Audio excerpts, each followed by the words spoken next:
La Revolución Mexicana es uno de los procesos más importantes y trascendentes para la sociedad actual de México, una lucha por la democracia y para mitigar la desigualdad social. Si bien respecto a lo bélico se caracterizó por su liderazgo apoyado en el caudillismo, es decir que los líderes fueron los personajes y artífices centrales en esta guerra, los ejércitos fueron la materia prima, las herramientas y los instrumentos con los que los líderes forjaron el destino de este país y particularmente escribieron este pasaje de la historia.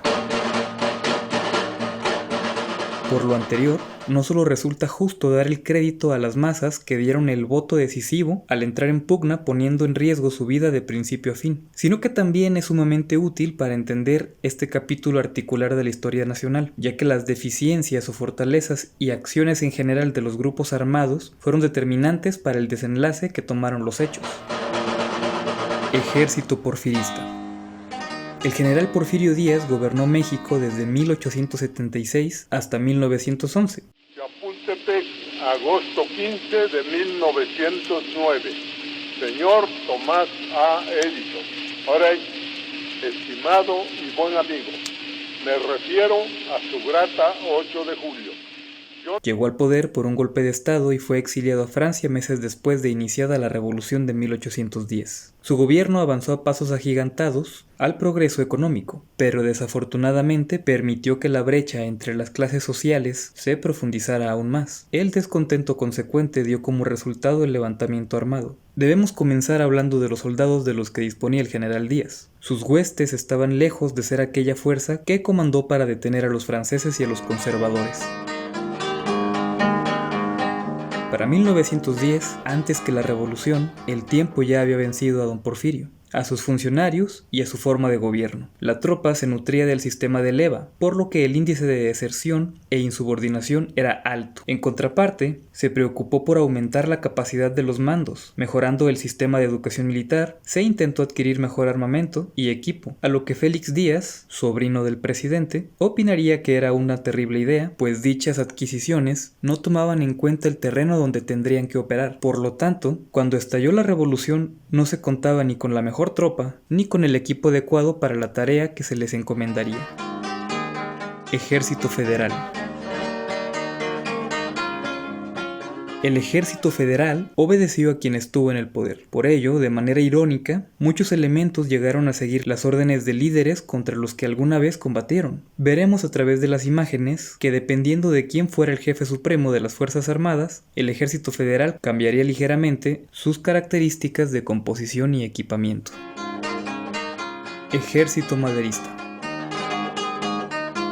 El general Díaz desestimó la amenaza que el joven coahuilense representaba para él políticamente, ya que para el presidente le era más relevante vigilar y reducir a su antiguo compañero Bernardo Reyes, quien había avisado sus aspiraciones políticas y era popular entre la tropa. Mientras tanto, Madero aprovechaba para realizar una gira nacional y hacerse de una base electoral. Cuando el régimen intentó aplicar la misma estrategia de eliminación a los rivales que había utilizado desde hacía décadas, el hartazgo, la conciencia social de la clase media y el carisma de Madero se conjugaron en noviembre de 1910 cuando promulgó el Plan de San Luis, donde se invita y organiza al pueblo en un levantamiento armado contra la dictadura, que al no ceder ante la democracia recurriría a las armas. Ejército huertista.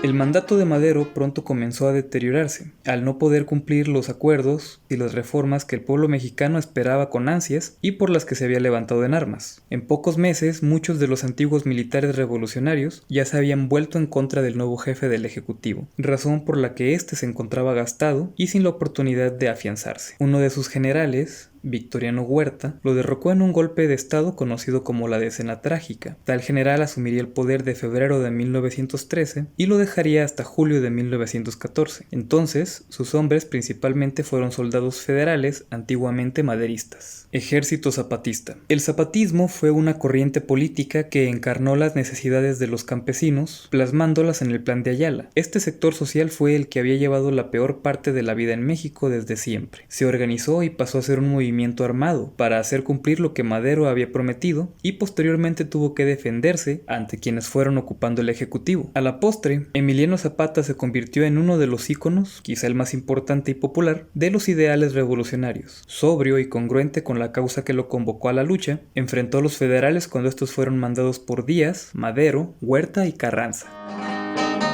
Ejército Constitucionalista.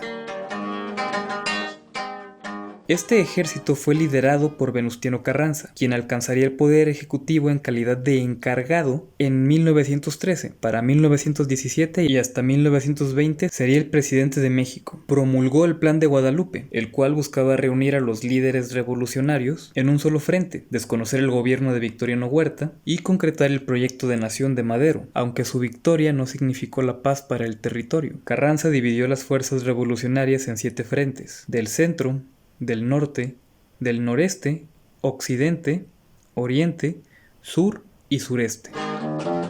División del Norte.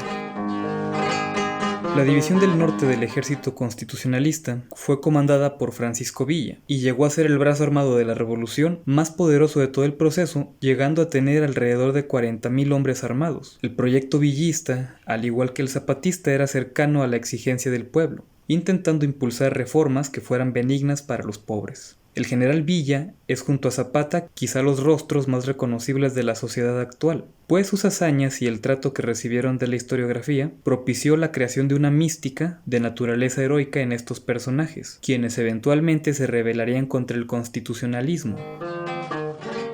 Ejército norteamericano.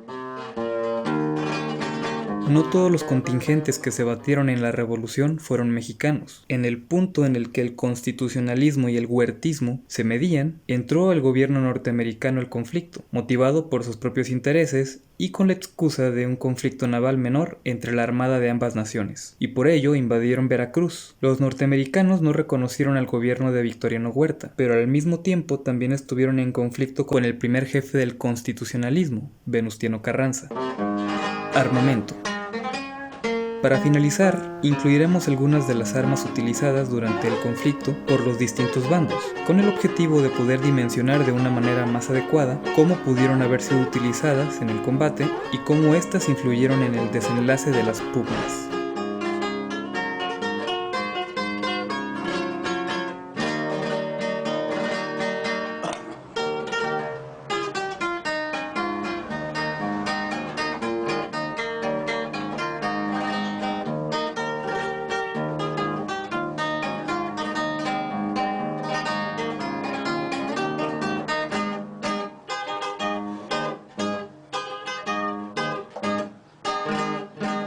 Gracias por ver el video, los invitamos a suscribirse al canal, seguro encontrarán material interesante.